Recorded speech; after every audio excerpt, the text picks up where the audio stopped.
আমরা মনে করতেছি আমরা কোনো দলকে এভাবে চাই না যারা আপনার স্বৈরাচার হয়ে উঠবে, ফেসিস্ট হয়ে উঠবে।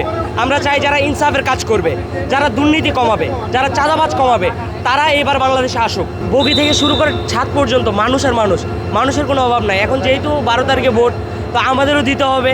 আমরাও যেহেতু নতুন ভোটার, প্রথম ভোটার, আমাদেরও একটা টার্গেট আছে, আমরা ফার্স্ট ভোট দিব। তাই সে আনন্দে আমরা এখন কিছু করার নাই, বাস দিয়েও যেতে পারছি না জামের কারণে, সেই কারণে আমাদের এভাবে যেতে হচ্ছে। এটাই আমাদের পথ বেছে নেওয়া। আমরা মনে করতেছি আমরা কোনো দলকে এভাবে চাই না যারা আপনার স্বৈরাচার হয়ে উঠবে, ফেসিস্ট হয়ে উঠবে। আমরা চাই যারা ইনসাফের কাজ করবে, যারা দুর্নীতি কমাবে, যারা চাঁদাবাজ কমাবে, তারা এবার বাংলাদেশে আসুক।